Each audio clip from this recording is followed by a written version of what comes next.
환영하고 축복합니다. 오늘 말씀은 예수님의 사역이 한창 확장되고 있었던 그런 시점에 벌어진 사건입니다. 예수님께서는 병든 자를 고치시고 또 귀신 들린 자를 치유케 하셨고 또 하나님의 나라를 실제로 드러내는 그런 사역을 하고 있었죠. 그런데 놀랍게도 그런 예수님의 사역을 바라보는 사람들의 반응은 하나같이 긍정적이지가 않았습니다. 어떤 사람들은 예수님을 걱정하기도 했고, 또 어떤 사람들은 예수님을 비난하기도 했고, 또 어떤 사람들은 하나님의 역사하심을 악한 것으로 왜곡하기도 했습니다. 이처럼 오늘 말씀은 예수님의 어떤 능력에 집중하기보다 그것을 반응하는 주변 사람들의 그 어떤 모습을 보여주고 있는 말씀입니다. 그런데 이 말씀을 보고 그들의 반응을 보면 전혀 낯설지가 않습니다. 왜냐하면 현대의 사회와 그리고 오늘을 사는 우리의 모습과 별반 다르지 않기 때문입니다. 우리는 예수님을 믿는다고 말하지만 여전히 오해할 때도 있고요. 또 두려워하고 때로는 하나님의 일하심을 불편해하는 경우도 분명하게 있을 수가 있습니다. 그래서 오늘은 이 말씀을 통해서 그런 우리의 모습을 다시 한번 점검해 보고자 합니다. 총 세 가지를 함께 나누려고 하는데요. 우리 먼저 마가복음 3장 20절에서 21절의 말씀을 다시 한번 읽도록 하겠습니다.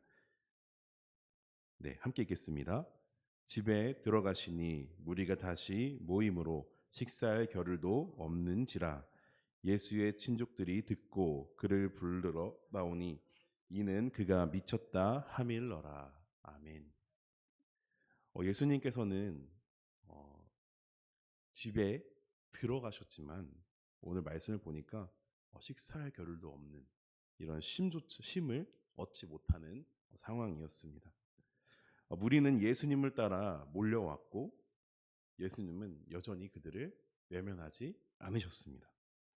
성경은 이 상황을 매우 담담하게 기록하고 있는데 뒤에 말씀처럼 식사할 겨를도 없었다 이렇게 표현하고 있습니다. 이는 예수님의 사역이 얼마나 치열했는지 짧지만 아주 강력하게 보여주고 있는 말씀입니다.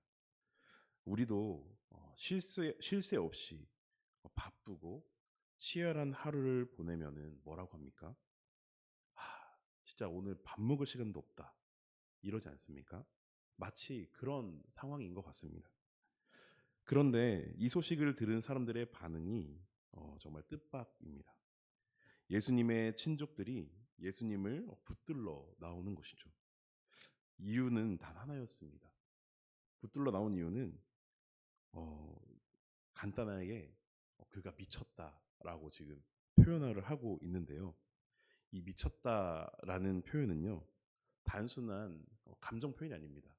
우리는 일상 속에서 와 진짜 저거 미친 거 아니야? 이런 식으로 얘기할 때가 있는데 그저 이 정도의 표현이 아니었어요. 그 당시에 미쳤다는 표현은 귀신 들렸다라는 표현과 동일했습니다. 저희가 일상에서 저 사람 귀신 들린 거 아니야? 이런 말은 어지간해서 사용하지 않습니다. 그런데 지금 그 말을 예수님의 모습을 보고 사역의 모습을 보고 그렇게 말하고 있는 것입니다. 다시 말해서 예수님의 이 헌신은 그만큼 그 사람들이 보기에 위험해 보였고 또 비정상적인 행동으로 이렇게 비춰졌던 것입니다.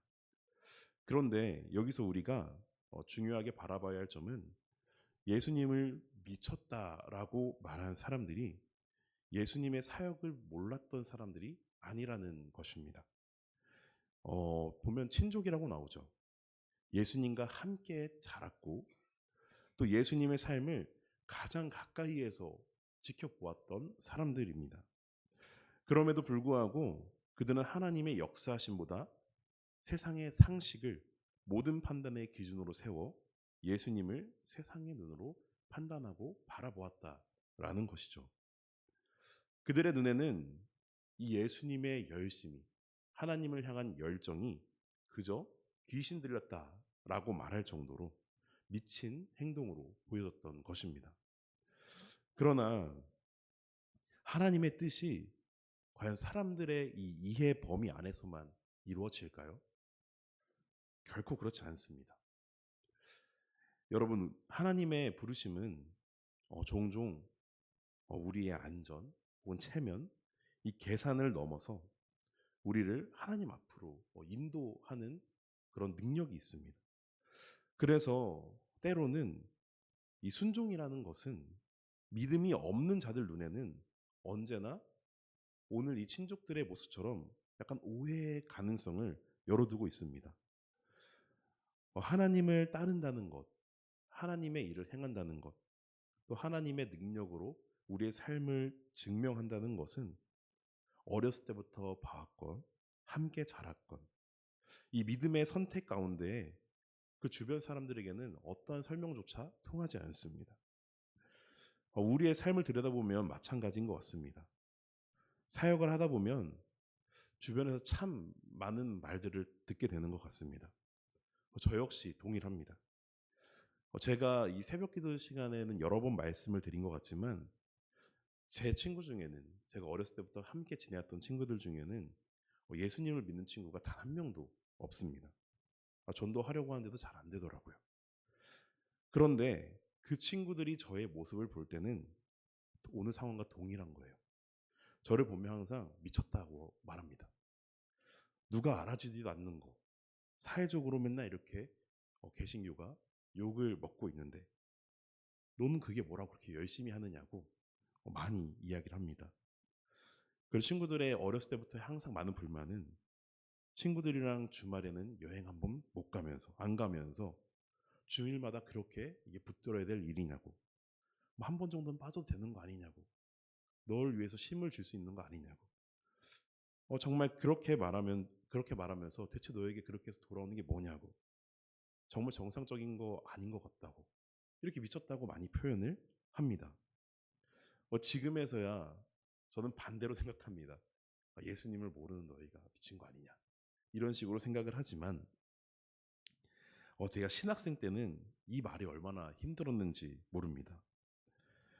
저는 믿음의 열심을 다하고 계시는 여러분의 삶도 크게 다르지 않을 것 같다라고 생각이 듭니다. 하나님께서 내 삶에 그리고 여러분의 삶에 요구하는 그런 헌신이 있을 때 주변의 말들이 마음을 흔들기도 하는 것 같습니다. 주변에서 정말 이런 말들 많이 들려올 것 같아요. 그렇게까지 해야 돼? 하긴 하는데 조금만 적당히 하면 안 돼? 정말 이 말들 앞에서 우리는 때로는 우리는 스스로 합리화하고 싶어질 때도 있습니다. 그런데 이러한 상황 가운데 오늘 예수님께서 보여주신 모습은 우리의 신앙의 본이 되어 주십니다.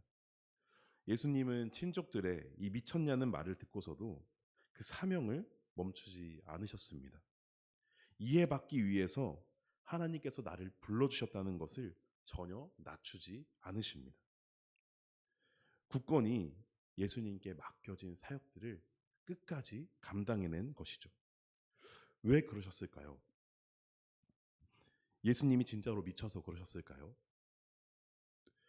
진짜로 예수님께서 미친 것이 아니라 나를 귀신 들린 사람으로 바라볼지언정 나의 헌신으로 인해서 하나님께서 나에게 맡겨주신 사명을 감당해내고 예수를 모르는, 하나님을 모르는 저들을 살릴 수만 있다면 저 사람들이 나를 미친 사람으로 바라볼지언정 내가 그것을 감당하겠다는 예수님의 사랑의 모습인 것입니다. 그리고 이것이 하나님의 뜻이라는 것을 분명하게 알고 계셨던 것이죠. 사랑하는 성도 여러분, 여러분의 사역 또한 그리고 여러분의 이런 놀라운 믿음 또한 결코 틀린 것이 아니고 또 결코 미친 것도 아닙니다.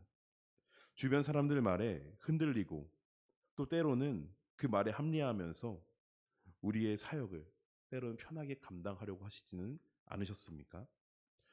그러나 여러분의 사역이, 여러분의 이 놀라운 믿음의 생활이 하나님의 기쁨이 되고 또 여러분의 헌신으로 말미암아 한 영혼이라도 구원할 수 있다면 세상이 나를 미쳤다고 할지언정 감당해낼 만하지 않겠습니까? 이러한 마음과 이런 믿음을 가지고 예수님의 발자취를 따라가는 저 여러분이 되시기를 예수님의 이름으로 소망합니다. 다음으로 마가복음 3장 22절을 다시 한번 함께 읽도록 하겠습니다. 22절 말씀입니다. 예루살렘에서 내려온 서기관들은 그가 바알세불이 집혔다 하며 또 귀신의 왕을 힘입어 귀신을 쫓아낸다 하니. 아멘. 서기관들은요, 예수님을 우연히 본 사람들이 아닙니다. 그들은 예루살렘에서 이 공식적인 어떤 종교의 권위를 가진 사람들이었습니다.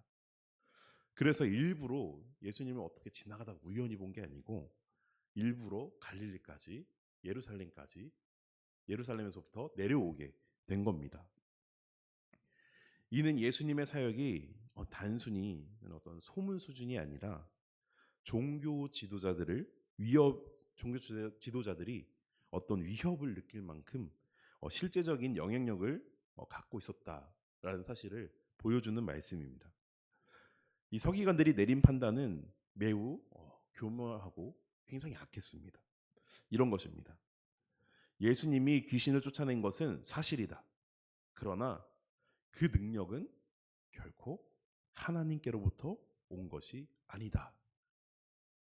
이것들이 서기관들의 입장이었습니다. 다시 말해 예수님의 어떤 이 놀라운 사역은 인정하지만 그 의미를 왜곡하고 있는 것입니다. 바로 이 능력이 하나님이 아닌 귀신의 왕의 능력이다 라고 말하고 있는 것이죠. 이에 예수님은 그들의 말을 듣고 비유로 답하십니다. 사탄이 어찌 사탄을 내쫓을 수가 있겠느냐. 예수님은 단순히 감정적으로 욱해서 반응한 것이 아니고 논리와 진리로 그들의 거짓을 분명하게 드러내 주십니다.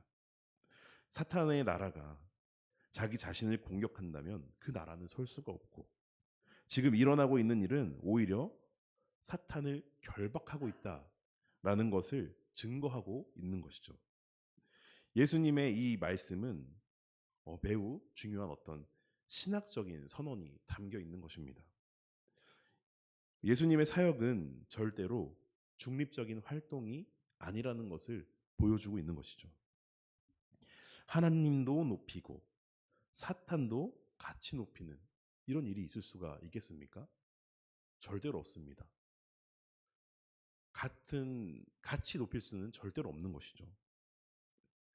예수님의 이 사역은 하나님의 나라가 사탄의 권세를 실제로 무너뜨리는 오직 하나님만을 높이는 사역인 것입니다.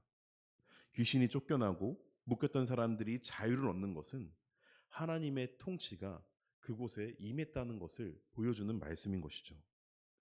그런데 서기관들은 이 진리 앞에서 오히려 회개하지 않고 그것을 악한 것으로 왜곡하고 있습니다. 왜냐하면 예수님의 권능을, 이 놀라운 사역을 인정하는 그 순간 자신들의 권위가 무너질 수밖에 없었기 때문입니다.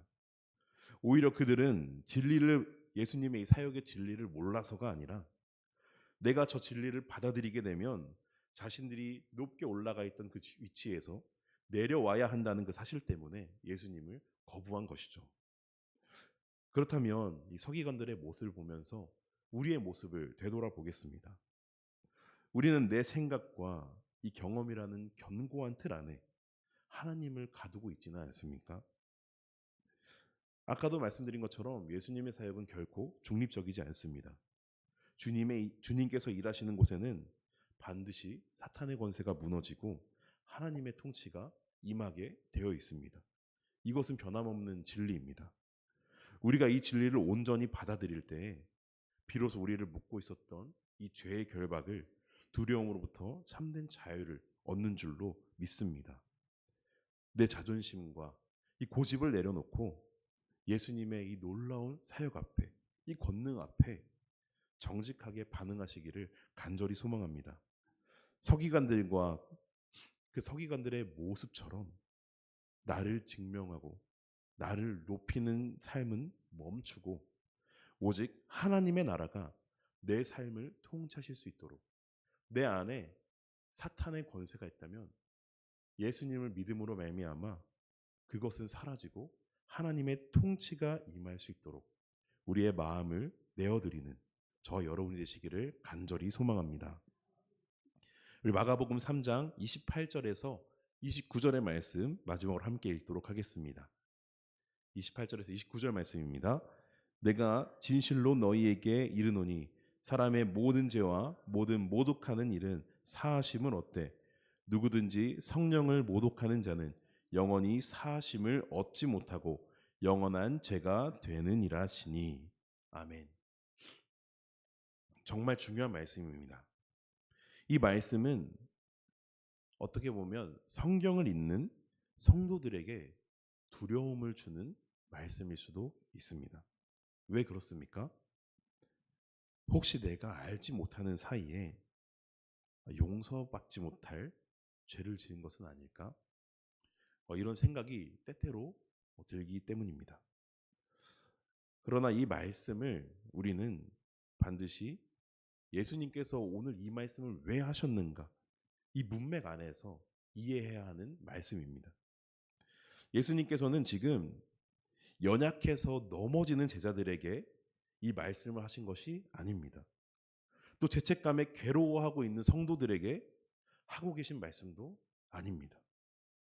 하나님의 역사를 분명히 보고도 그것을 의도적으로 악하다고 말한 사람들을 향해 하시고 계시는 말씀입니다. 성령을 모독하는 죄는 감정적이거나 또 실수나 순간적인 의심이라고 볼 수는 없습니다. 그것은 지속적이고 굉장히 의도적인 태도입니다. 하나님께서 분명히 역사하시는 증거 앞에서도 계속해서 아니다 라고 말하면서 끝까지 마음을 닫고 있는 상태를 보여주고 있는 그들에게 선포하는 말씀입니다. 이것은 어떠한 죄의 종류라기보다 그들 가운데 회개를 거부하는 마음을 심어주는 것과도 같습니다. 왜 그렇습니까? 사람의 마음을 감동시켜 죄를 깨닫게 하고 회개하게 하는 이 하나님의 영인 성령을 분명하게 거스르는 일이기 때문에 그렇습니다. 그래서 회개를 거부하는 이들에게 예수님은 사하심을 결코 받을 수 없다고 말하고 계시는 것이죠. 하나님께서 이 말씀을 잘 이해하셔야 됩니다. 하나님께서 그들의 죄를 용서하지 않겠다라는 뜻이 아니라 오히려 반대로 사람이 끝까지 하나님은 용서하시기를 원하시지만 회개하는 자들에게 용서를 원하시지만 사람이 끝까지 그 용서를 거부하고 있는 상태에 머무르고 있다라는 의미를 가지고 있는 것입니다. 회개의 문이 닫힌 것이 아니라 회개의 문을 스스로 닫고 주님 품으로 들어오지 않겠다는 완전히 거부하겠다라는 것을 보여주고 있는 것이죠. 이 사실은 우리에게 매우 중요한 위로이자 경고의 말씀입니다. 이 말씀을 읽고 혹시라도 두려워하는 사람들은, 두려운 성도들은 오히려 이것을 두려워할 것이 아니라 기뻐하셔야 됩니다. 그것은 오히려 성령의 이 음성에 민감한 성도라고 볼 수 있기 때문입니다. 내가 혹시 잘못한 것은 아닐까? 나에게 그렇게 스스로 이런 물음이 생기고 하나님 앞에 회개가 이끌어진다면 이 마음 자체가 성령의 역사하심입니다. 진짜로 우리가 위험한 상태, 두려워해야 되지만 두려워할 수 없는 상태, 내가 죄를 지었으나 성령을 모독했으나 아무런 찔림도 없고 질문도 없고 회개의 마음도 없는 상태를 진정으로 두려워하셔야 합니다. 사랑하는 성도 여러분, 오늘 우리는 용서받지 못할 죄, 영원한 죄라는 이런 타이틀 안에서 우리를 향한, 하나님을 향한 어떤 오해보다 하나님이 우리를 향한 이 사랑을 발견하셔야 합니다. 성령을 모독하는 죄가 무서운 이유 중 하나는 하나님이 용서할 능력이 없으셔서가 아니라 인간이 성도인 우리가 스스로 회개의 기회를 발로 차버리기 때문에입니다. 하나님은 지금도 성령을 통해서 우리의 마음을 두드려주고 계시고 우리가 마음을 돌이키시기를 원하시지만 서기관들처럼 끝까지 고집과 아집으로 그 손길을 거절하는 자에게는 용서의 은혜가 머물 자리가 없습니다. 그러므로 오늘 이 말씀을 기억하시면서 내 마음속에 작은 찔림이나 두려움이 올라오고 있다면 성령님께서 내 죄를 깨닫게 해주심을 인지하시고 즉시 정말 하나님 앞에 무릎을 꿇고 그 마음의 문을 열어서 주님의 음성에 반응하시는 저와 여러분이 되시기를 간절히 소망합니다. 말씀을 정리하겠습니다. 오늘 말씀을 통해 예수님의 치열한 사역 현장 속에서 나타난 세 가지 부류의 모습을 보았습니다. 세상의 상식으로는 주님의 헌신을 미친 것이라고 판단했던 예수님의 친족들, 그리고 자신의 권위를 지키기 위해 하나님의 역사를 사탄의 일로, 귀신의 왕의 일로 왜곡했던 서기관들의 이 모습은 어쩌면 오늘날 내 생각과 이 유익이라는 틀 안에 하나님을 가두려 하는 우리의 단편적인 모습일지도 모릅니다. 그러나 예수님의 사역은 이전에 말씀드린 것처럼 중립적일 수 없습니다. 주님의 통치가 임하는 곳에 반드시 사탄의 권세가 무너지는 실제적인 변화가 일어나는 줄로 믿습니다.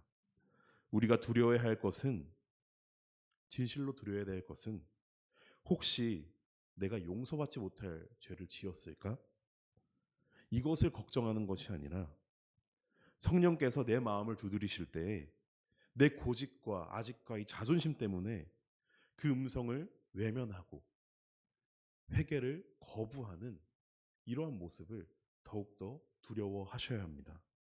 지금 여러분의 마음속에 작은 찔림과 또 영적인 갈급함이 있다면 그것은 성령님께서 여전히 여러분을 사랑하고 계신다는 아주 강력한 증거입니다. 이제는 세상의 시선이나 내 안에 그리고 주변의 말에 흔들리지 마시고 나를 증명하려고 또 애썼던 그런 삶들을 이제 내려놓고 성령의 세밀한 이 음성에 정직하게 반응하여 주님의 통치 앞에 나를 내어드리는 저와 여러분이 되시기를 예수님의 이름으로 간절히 축원합니다. 기도하겠습니다.